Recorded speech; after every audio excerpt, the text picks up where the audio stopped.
When Donald Trump started talking tough to North Korean President Kim Jong-un, the headlines read, "Trump pushes the world toward nuclear war." When Trump's tough talk brought Kim to the negotiating table, the headlines read, "Trump is so eager for peace that Kim will outsmart him."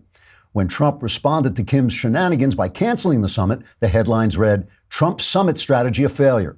Now that Trump's cancellation has brought Kim crawling back to the table, the headlines read, "We journalists are so cross-eyed with hatefulness and left-wing bias, we don't know what the hell is going on. Please don't listen to us anymore. We're fools and knaves."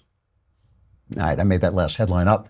But future headlines we can expect to see include Trump denuclearizes Korean peninsula, costing jobs for Asians, and how Obama's policies finally brought peace to Korea during the Trump administration.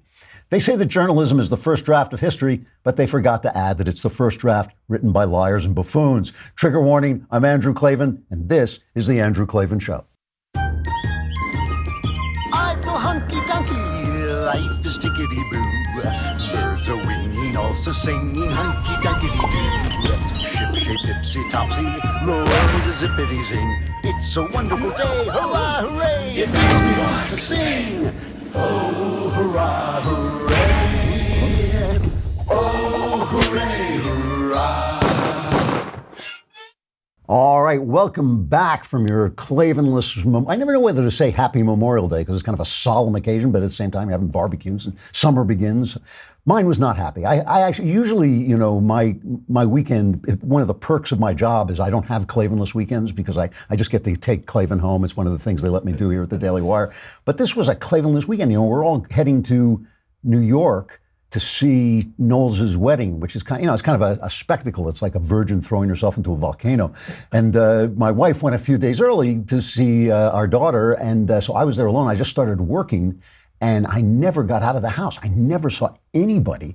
I think this is the first time I've opened my mouth and spoken aloud for 3 days. It was really something else. All right. You're a mean, mad white man. I am a mean, mad white man. I'm glad to be back. Michael Walsh is here. Michael, I was reading his introduction. He has all these awards and things. I didn't know. I just hang out with him in bars. I thought he was some old drunk, but he's actually a very accomplished guy. And he's written a new book called The Fiery Angel, which actually is really interesting. I read his last book. I don't know about you, but I generally get screwed for Father's Day. Either people are traveling or they just are not around or whatever. And guys will never tell you what they want. But now there is a solution, man crates. Man crates are gifts for men that come in tremendous crates that have to be pried open with crowbars and can be wrapped up in duct tape. It's everything a guy wants. He doesn't even care what's inside because the crate is so much fun. But inside the crate, they have things like knife-making kits and whiskey appreciation. That's the one I got, the whiskey appreciation one. You got to try this. The dad in your family, or the many dads in your family, will like it. Get your special Father's Day discount today at mancrates.com/Klavan. And I know what you think. Klavan, how do you spell that? Klavan, mancrates.com/Klavan. Now, this is a limited time offer. It's only for Father's Day. So go today, mancrates.com/Klavan, mancrates.com/Klavan. You really will enjoy it. There's so much fun stuff, and just opening the box itself is a lot of fun. All right.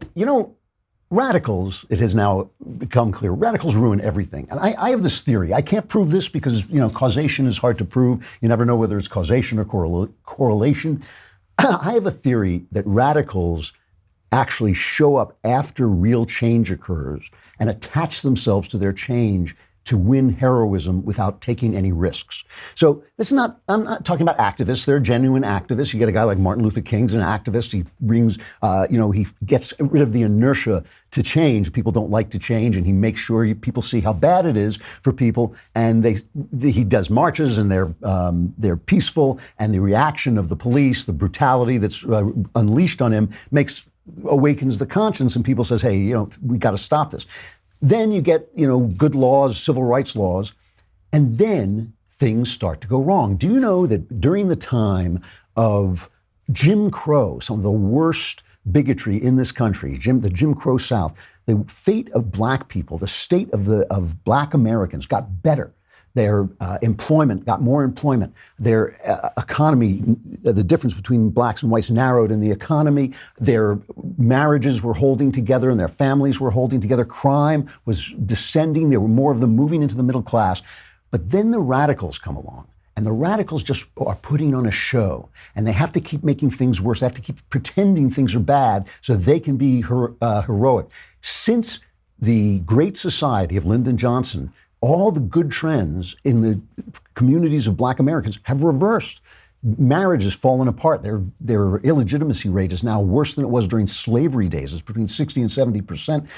Their economy has gotten worse until Donald Trump started actually making things better for them. And the radicals just make everything worse. And so you see things that are legitimate problems where right and left could actually sit down together and say, hey, this is a problem. This is something. I was watching over the weekend, or maybe it was just before the weekend, Harvey Weinstein turned himself in.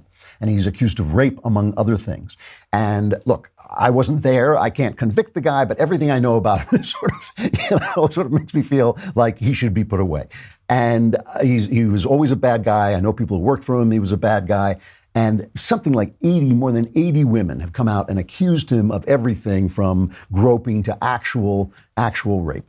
And so he goes in and, first of all, the New York District Attorney scotched an attempt to arrest him before for molesting, for groping women. So and NBC did everything they could to smother this story by Ronan Farrow. And, so the left was really working hard to cover this up. But now he's in court and he goes in and his lawyer is outside the courtroom and he makes this kind of hilarious, I shouldn't say it's hilarious, but he blames the whole thing on the Me Too movement. And he makes this comment.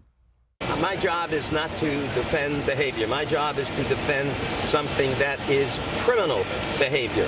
Bad behavior. Mr. Weinstein did not invent the casting couch in Hollywood, and to the extent that there is bad behavior in that industry, that is not what this is about. Bad behavior is not on trial in this case. It's only if you intentionally committed a criminal act, and Mr. Weinstein vigorously denies that.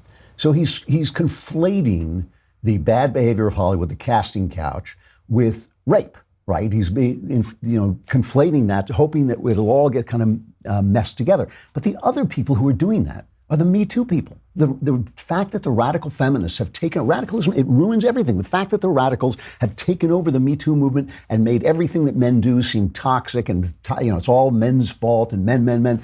It trivializes the fact that people were actually raped by this guy, if indeed they were. Let's say they were allegedly raped by this guy. That is not a trivial thing. And they come after Morgan Freeman, and it really bugs me.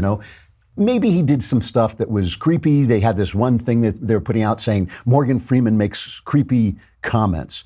And I was asking Jess, my friend and makeup lady, are these comments creepy? They had this little thing where he's talking to an Entertainment Tonight reporter, and she's very beautiful, and and he's 80, right? Morgan Freeman's like 80 years old. So here's the comment that he made. Thank goodness. You married? No.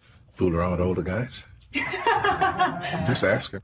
So he's flirting with the guy. He's 80 years old. He's flirting with you. You cut him some slack, right, Jess? I just said this is a little creepy, but you cut him some slack. He's an old guy, wants to still feel alive. He doesn't want to be out of the game.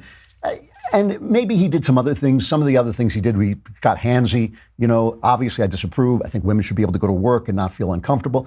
But this stuff, the thing about this is the left created the culture in which this takes place. This is the first thing. The left created the culture in which things took place. The radicals who told us that our sexuality needed to be free, we needed to be loose, we should do anything. The people who told us that women and men were the same, that women should have the same kind of sexual freedom that men have. All these people, the radicals who attached themselves, because this is true of the feminist movement too. There was a point where women said, hey, we've got a lot of technology, we've got birth control, we can expand our influence and our field of operation. We don't all have to be housewives, we can get out in the world.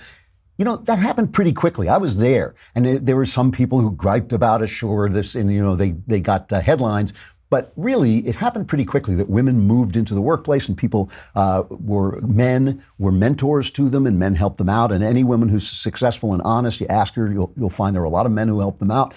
But it's the radicals who then attached and started burning bras, started yelling at men for opening doors, started saying that it's all men is the problem. Let me show you the way Hollywood works openly, okay? Here's a cut from, I think it's like 2001. When did that picture, Beautiful Mind, come out? It was like around 2001, all right? Jennifer Connelly, who I think is one of certainly at this point was one of the most beautiful women who has ever worked in Hollywood. I mean, just a stunningly beautiful woman. She goes on to promote her film, and she's on with David Letterman, who we now know was abusing his aides, was sleeping with everyone around there, who created an atmosphere where you basically felt that you had to put out for David Letterman. Really creepy guy, now back on Netflix. No pain, no gain, because Letterman was always on the left. And Jennifer Connelly looks spectacular. She is wearing this very short skirt, and she's talking, and the audience is going nuts. And here's just a little exchange. I'm getting a lot of claps here. What's happening? Believe me. Are they being cute to clap? I My don't God. know what's happening. Oh, man, I think it may have something to do with the dress. I just happened to see that. What was that? How? I mean, I think I know the answer to this question, but you're 2002. It's only just over a week. How's it going so far? It's fun. You know, I love the movie, and so I'm really happy people are seeing it and seeming to enjoy it. Yeah. It's kind of strange for me because, you know, I've been making movies that not necessarily a lot of people have been seeing recently, so it's kind of different for me, and I've been being kind of recognized more. And Is that good, or for an actress, do you like that? It's okay, but it's kind of disconcerting because it keeps happening at the gym with me. Like, I'll be in the locker room, and the other day I was in the gym in the locker room, and I'm naked, and there's two women next to me, and one of them say...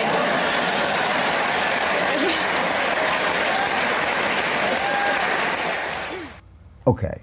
So that's the culture in which all these guys are operating in, right? Now they're applauding for her being naked. She knows what she's doing too. You know, this is a transactional thing. She's an extraordinarily beautiful woman. That's why she's in the movies. That's why we're watching her movies. You know, she's a terrific actress, but her beauty, part of being an actor or an actress is how you look, right? You know, you don't have there's an old Cook and Moore routine. Peter Cook and Dudley Moore used to do this routine where a one-legged man shows up auditioning for Tarzan, and the guy has to explain to him that he can't be Tarzan because he only has one leg, and Dudley Moore is hopping around on the stage going, "What do you mean I can't be Tarzan?"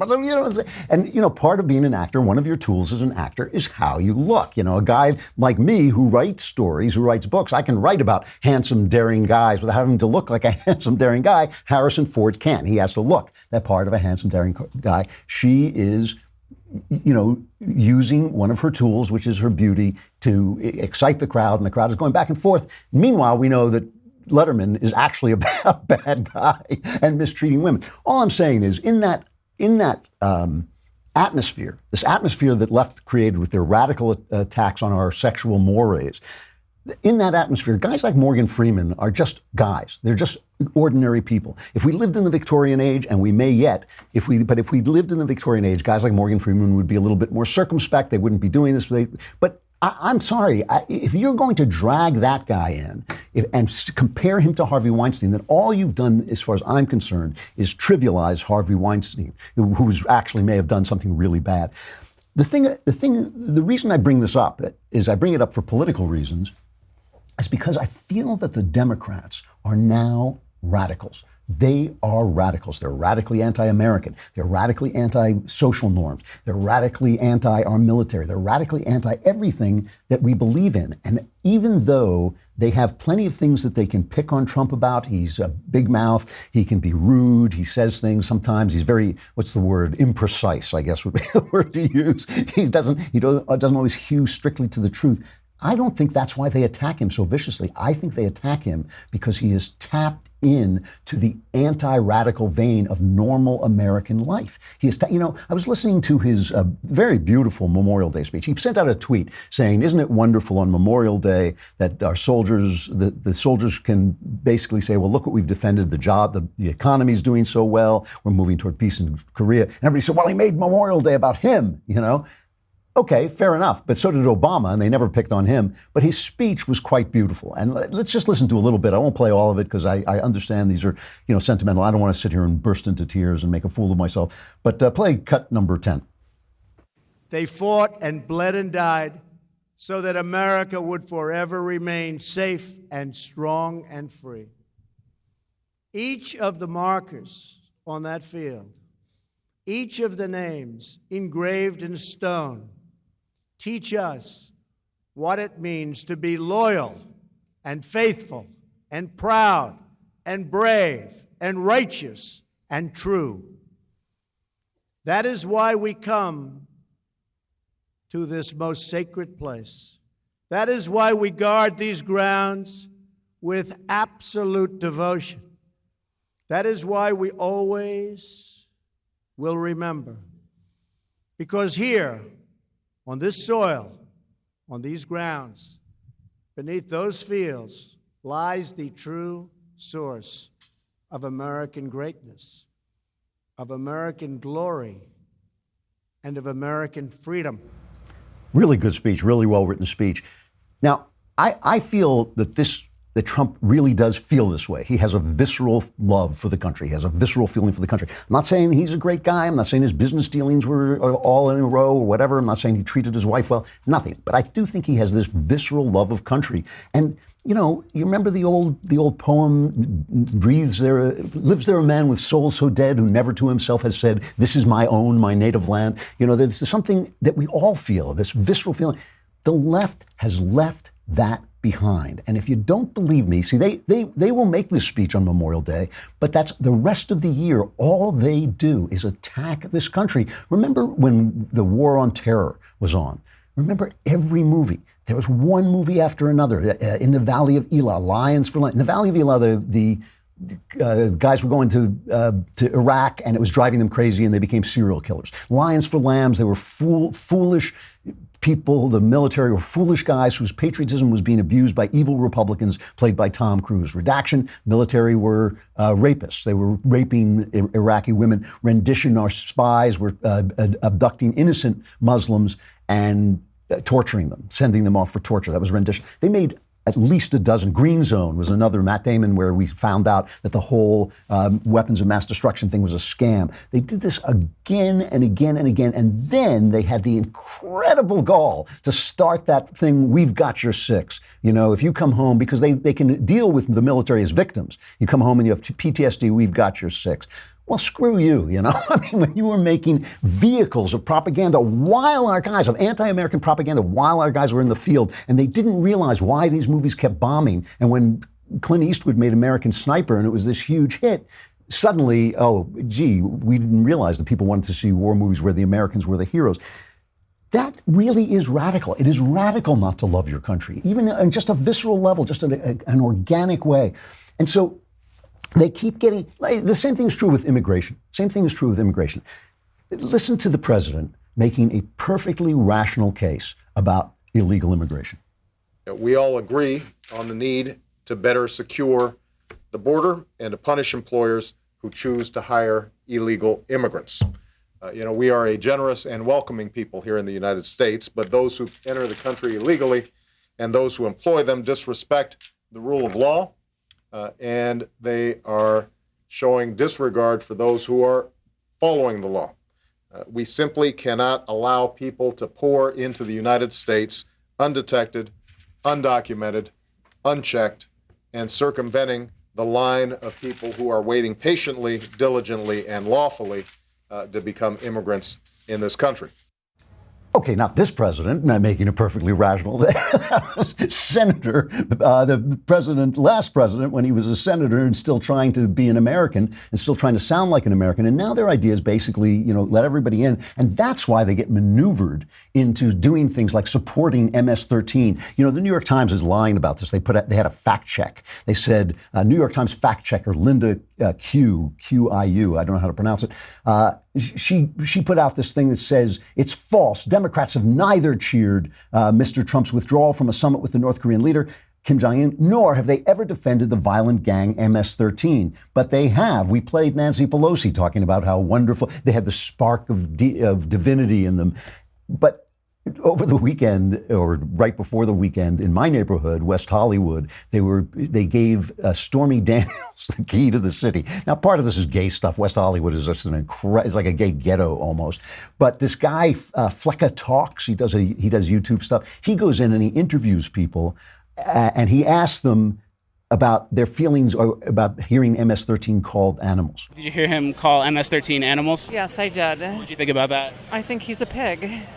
An animal. I mean, you smell your own, I guess. Maybe not all people in that group are animals? No, they're not animals at all. They're human beings just like all of us. I think he's a pig. He's just using that as an excuse to, I don't know, justify his being such a racist. And then this week, Trump made the comment about MS-13 being animals. Did you hear about that?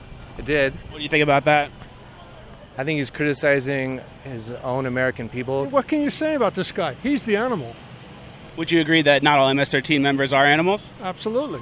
Cool. And then it kind of, yeah, exactly. It's just like a negative, always negative in the news, always negative in the news. The guys that are running around gangbanging, killing people, they're animals.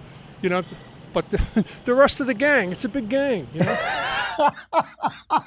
It's a big gang. I love it. The rest of them are bringing toys for tots, and they're running, they're running book drives. And it's just, what about the secretary? What about the secretaries who are just, doing the writing the letters for the guys who are out killing people? They're not animals. It's amazing. It is amazing. Radicals ruin everything, including themselves. They ruin themselves by making them take on these opinions. Speaking of things, I got to talk about this a little bit. Speaking of things the New York Times lies about, all right? Everything Trump does in North Korea is wrong. It just somehow weirdly keeps working out for the best, so who knows what he's up to, it's like, so the press is always picking on him. And now the summit, which was off, is now on again. And in an off-the-cuff remark, Donald Trump says, hey, maybe we'll even hit our deadline, which I guess was June 12th. We have just a little cut of him outside the White House talking to people. Do we have that?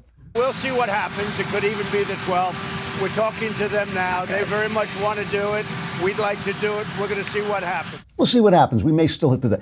So the New York Times, Mark Landler and David E. Sanger, in the New York Times, a former newspaper, write this long piece about how he's not even talking to his aides anymore. He's not even talking to the people who are supposed to advise him. And he says, as with so many issues involving this president, the views of his aides often have little effect on what he actually says, as if he's supposed to echo his aides. That's the first thing. He says, on Thursday, for example, a senior White House official told reporters that even if the meeting were reinstated, holding it on June 12th would be impossible, given the lack of time and the amount of planning needed. So Trump answers back. And he says the failing New York Times, you should pick up my thing, I'm a former newspaper. Failing New York Times quotes a senior White House official who doesn't exist as saying even if the meeting were reinstated, holding it on June 12th would be impossible given the lack of time and the amount of planning needed. Wrong again, use real people, not phony sources. All right, so he says the guy who said that it's impossible doesn't exist. There is no aide who says that it's impossible to do this. All right, so Yashar Ali, who writes for New York Magazine, gets the audio of this aide, this official, and he plays it like this aha moment, proving that this guy exists. So here's the audio of this official. The main point, I suppose, is that the ball is in North Korea's court right now, and there's really not a lot of time. We've lost quite a bit of time that we would need in order to, there's been an enormous amount of preparation that's gone on over the past few months. At the White House, at state, and with other agencies and so forth. But there's a certain amount of actual dialogue that needs to take place at the working level with your counterparts to ensure that the agenda is clear in the minds of those two leaders when they sit down to actually meet and talk and negotiate and hopefully make a deal. And June 12th is in 10 minutes, and it's going to be, but the president has said that he has someday that he looks forward to. So he says it's tough. It's going to be tough. Tough to do. He doesn't say it's impossible. He never says it's impossible. Somebody pointed out, climbing Everest is tough, but you can do it. Impossible is impossible. So there is no White House aide who said this is impossible. Donald Trump is correct. The guy doesn't exist who did this, right? So now Maggie Haberman, a Clinton operative who has now been hired by the New York Times to cover the White House because she is a Democrat operative, as came out in some of the leaked emails from the Clinton campaign. She puts out a tweet Imagine being the White House background briefer who led this briefing, who now has his boss, the president of the U.S., saying she doesn't exist. They're holding to their lie. They're holding to their lie. And they say, here's Alex Malin. I guess he's from ABC. He says, real Donald Trump is slamming the New York Times for citing a senior White House official who doesn't exist, but the portion of the article he appears to be referring to directly cites comments made at a background briefing, but we just heard it. He didn't say it. The guy who said that doesn't exist. The New York Times could have said, we got this story wrong. We mischaracterized his comments. You know, he did say something, but he didn't say impossible. But their radicalism, their hatred for this president, and I'm telling you, they do not hate him for the reasons he can be hateful. They hate him because they're radicals and he represents an America they hate, which is America. These guys ruin everything. Hey, we got to say goodbye to Facebook and YouTube, but Michael Walsh is coming up. He's really interesting journalist and screenwriter and has a new book, The Fiery Angel. So you want to hear that, what you can do is you can either listen to it right there on YouTube, or you can come on over to thedailywire.com and listen to it and then subscribe for a lousy $10 a month. You could watch the whole thing right there and we wouldn't have to boot you out and, humiliate you in this fashion. So come on over to thedailywire.com.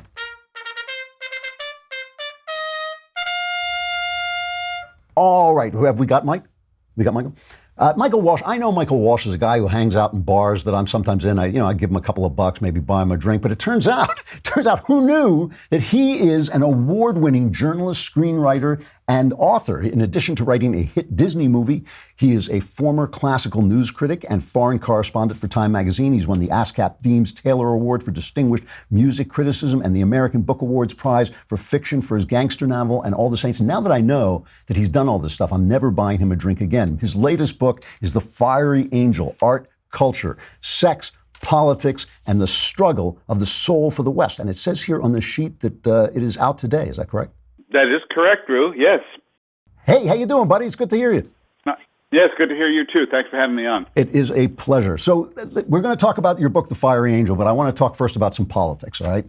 Sure. You were an early Trump adopter and a fierce Trump adopter, far earlier than me. And I think you deserve, cheers because the guy's doing a great job. So I'd like to hear how you feel about where Trump is now, what he's doing right, and what you think he's not doing right.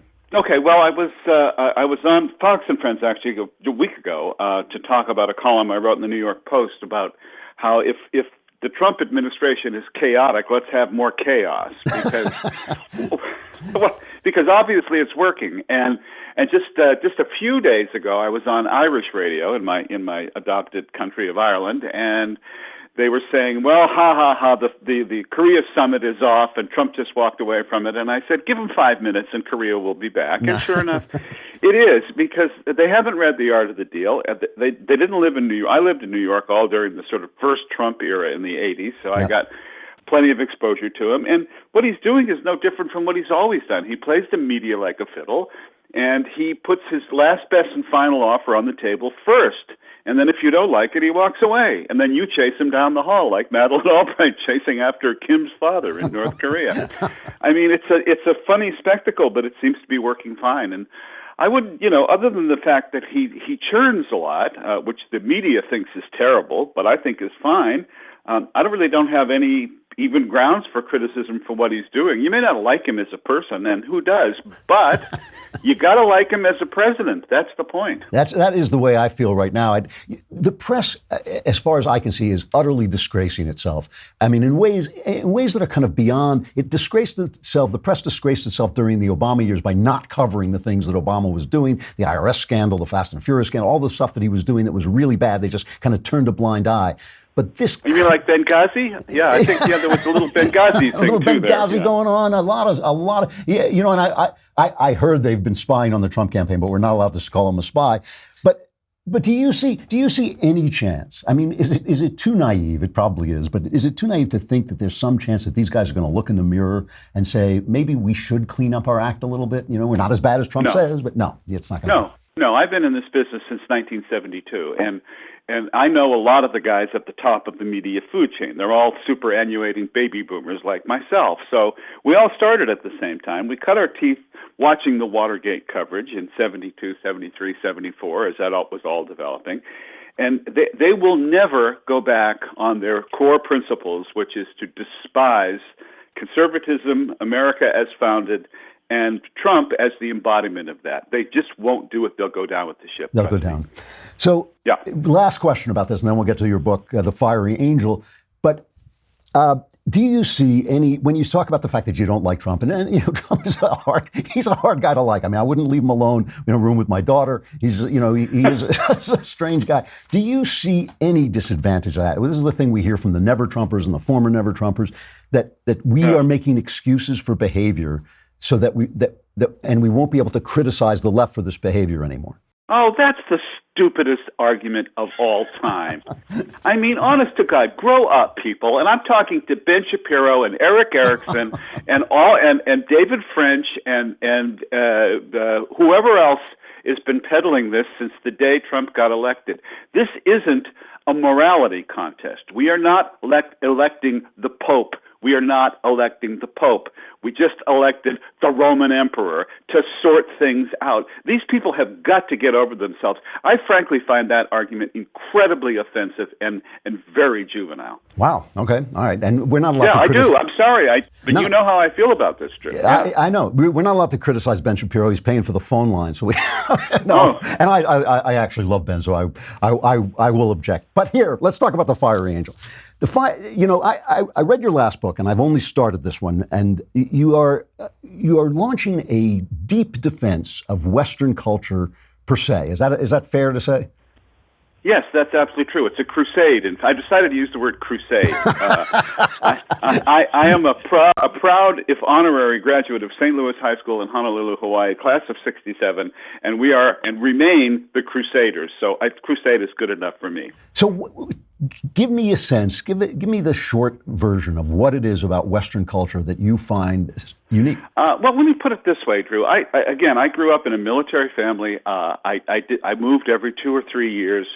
So I'm in large respects an autodidact, which is, both a strength and an egregious failing, which means I had to come to culture myself. Luckily, I was a talented pianist and musician, so I won a scholarship to Eastman and the Eastman School of Music, where I practiced, learned the piano and the musical trade.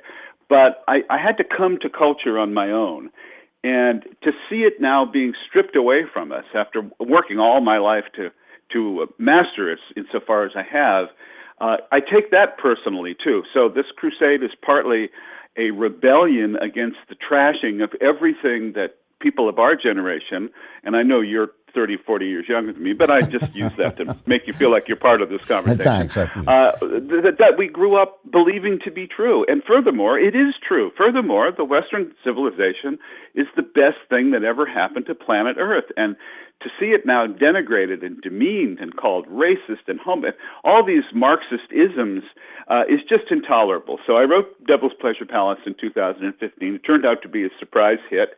And so Roger Kimball, who was a mutual friend of ours, commissioned the second book, which is The Fiery Angel, which is out today. And this one is more prescriptive. It's less an analysis of the cultural Marxist revolution that is tearing down Western society, and more of here's how you fight back. You have to know these works of art because, as I like to say, there's more wisdom in Homer than in the Kennedy School of Government about our political situation. I mean, that is certainly true. I have a very similar background in the sense of having come to culture on my own. I mean, even though I went to college, I didn't get anything out of college except the books, which I then proceeded to read. And I had the exact same experience of thinking, oh Lord, this is really the pinnacle of human life. It's the pinnacle of human achievement. But there's a very distinct religious fervor. I mean, you use the word crusader jokingly, but at the same time, you talk about the fiery angel. You talk about culture as if it were conveying a deeply religious meaning. Isn't that fair to say? Yes, it's absolutely. Excuse me. It's absolutely fair to say. And in The Fiery Angel, I went into a lot of religious stuff. Now, I know you're a convert to Christianity. You wrote that wonderful book called The Great Good Thing, which, by the way, I recommend to everybody to read. Thank you. No, it's just spectacular. But I'm a cradle Catholic, so I also grew up in that environment. And I've thought about this whole notion of God and man and where are we going and all that sort of stuff from both a religious and an artistic point of view. But the point I want to make is that the basic thrust of Western civilization, I believe, is the heroic narrative. We're all the heroes of our own movie. We're not cogs in a machine. We're not just ants in the anthill. We're individuals with our own story. And that is the basis of Western religion, certainly the basis of Judaism and Christianity. But it comes even before there was Western religion, is my point, that it's something so deeply buried in the human psyche that I think it's a plant from God. So reversing ontogeny recapitulates phylogeny, I like to say. Phylogeny recapitulates ontogeny, and there's a sentence you can't wrap your tongue around 3 times in a row. It actually is. It's a wonderful point, and I noticed it in The Fiery Angel, that so many of the things that are conducted to us through Christianity were in the classical world. I mean, I frequently think of Plato and Aristotle as the Goyish prophets, that they were they were prophets before we had Jewish prophets, or at the same time we had Jewish prophets, and really informed a lot of the Christian culture that finally came to us, and including the Romans' multiculturalism, the allowing people in. Now, you talk about being prescriptive. Mm-hmm. What is it that you want people to do? What is the call to action here? Well, I want them to get out and read a book, for God's sake. Mm-hmm. That's the first thing I want them to do. And I want them to start with Homer and Aristotle, which are great places to start. But I also want them to understand that Western civilization isn't just sitting in the opera house, a place I've spent many, many happy hours of my life in professional and personal capacity. But it's also understanding, for example, there's a chapter on Beauty and the Beast.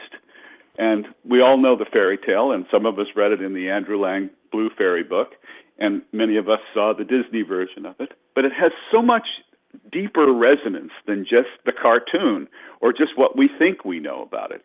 So read that and then understand what it's actually trying to tell us. I also spent some time in this book, this is the X-rated part of the book, with the Arabian Nights, the 1001 Arabian Nights, as translated unexpurgatedly by Sir Richard Burton.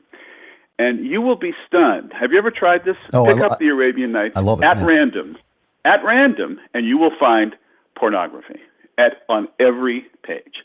It is the sexual dysfunction of the Muslim culture is so spectacularly revealed in the pages of what you think of as Ali Baba and the 40 Thieves. It's just amazing. So I picked 3 passages almost at random to show you why Islam has such difficulty integrating with the West, because our notions of the equality of the sexes are very Christian and come from Aristotle and Aquinas to us. But Islam rejected that, even though it translated Aristotle. It didn't learn the lessons of Aristotle. And it's one of the reasons these two cultures are so antithetical. It is. I love the 1001 Nights, but the whole story is a woman telling stories to keep from getting killed because the guy kills his wife every night. So she breaks off right at the good part every night. Every night to keep him going. That's right. Yeah. Right. So is there anything, you talk about the culture coming under assault, but is there anything going on that you like? There are things that, aside from going back to the old operas and the old plays, anything on TV that you're seeing that you enjoy? Well, I think there's a connection. What I'm trying to get at here is that there's a through line from all of these stories. I mean, there's only, a handful of plots, and Aristotle lays them out in the Poetics, especially the movie structure plot, beginning, middle, and end, reversals of fortune. Everything we know as screenwriters, Drew, is in Aristotle. So what I want people to do is, look at Breaking Bad, for God's sake. It's like a 5-year Shakespearean tragedy, right? Charting the downfall of a good man who turns evil. And I'm watching The Walking Dead. At this point, I don't know why, except that I feel like one of the zombies, and I'm waiting for someone to put me out of my misery. But we sort of admire the plucky band of heroes staving off this seething mass of pod people. And I think these things resonate throughout our culture, and even in the golden age of television, which we're living through now, we have great writers working on it. We have great stories, and they're the same stories. They're just clothed in different, zombie costumes. That's all. So reading the old stuff actually informs your enjoyment of the new stuff. I mean, that makes perfect sense. This is something that if I lived almost half my life in Europe, so I spend a lot of time there. And you go into the art galleries and you see St. Jerome and we see St. Catherine and you see whatever in the paintings of the Renaissance and Middle Ages. And if you don't understand the Bible, you don't understand anything about what you're looking at in those pictures. And therefore, you don't understand when those characters come back, as they do constantly, in contemporary fiction.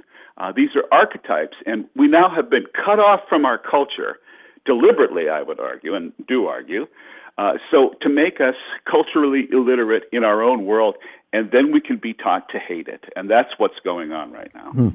Michael Walsh, the author of The Fiery Angel, Art, Culture, Sex, Politics, and the Struggle for the Soul of the West. Michael, it's good talking to you. I don't see you enough. I hope to see you soon.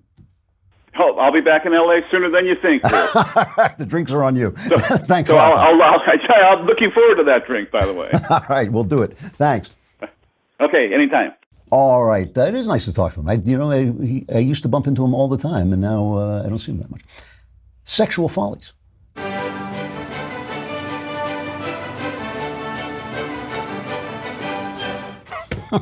Still cracks me up, that thing as a guy.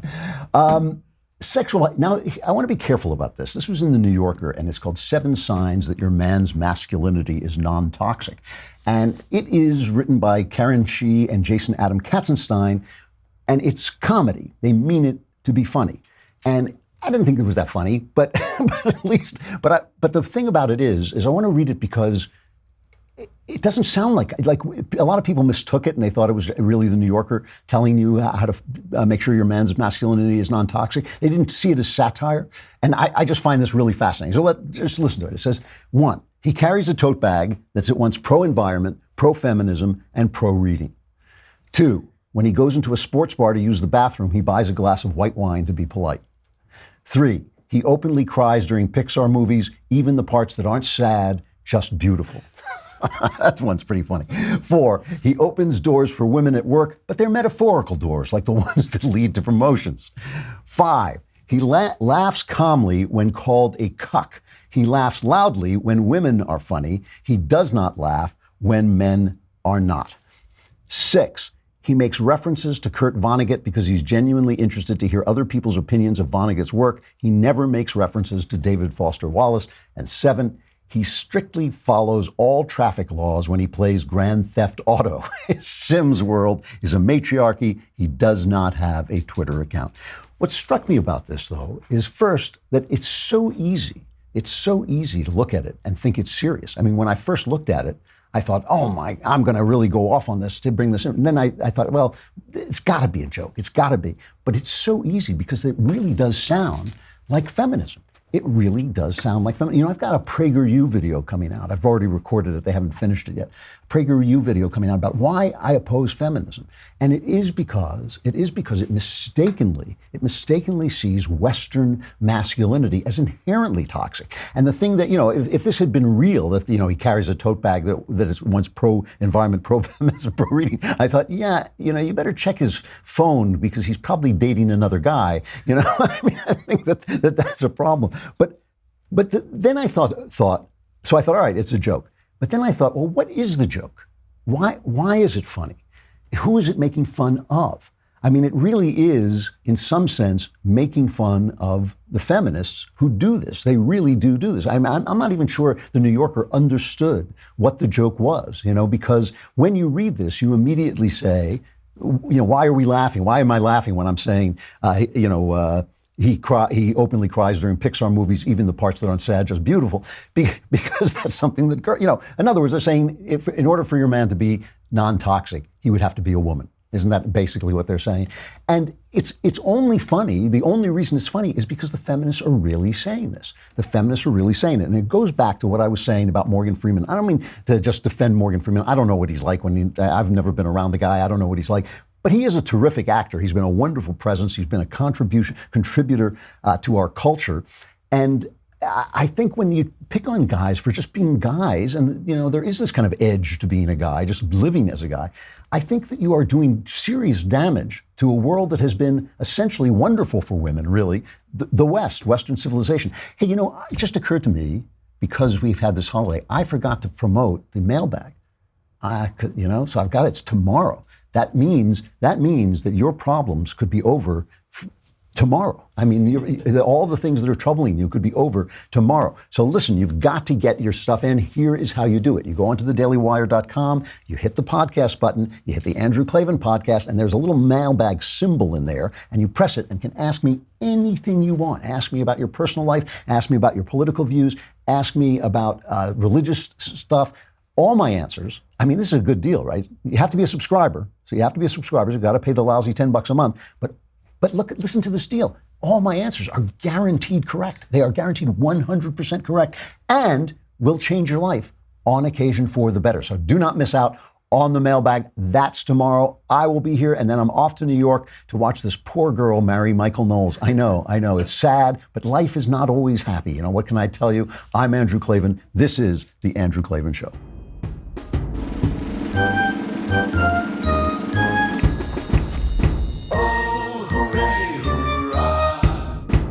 The Andrew Klavan Show is produced by Robert Sterling. Executive producer, Jeremy Boring. Senior producer, Jonathan Hay. Our supervising producer is Mathis Glover. And our technical producer is Austin Stevens. Edited by Emily Jai. Audio is mixed by Mike Cormina. Hair and makeup is by Jesua Alvera. The Andrew Klavan Show is a Daily Wire Forward Publishing production. Copyright Forward Publishing 2018.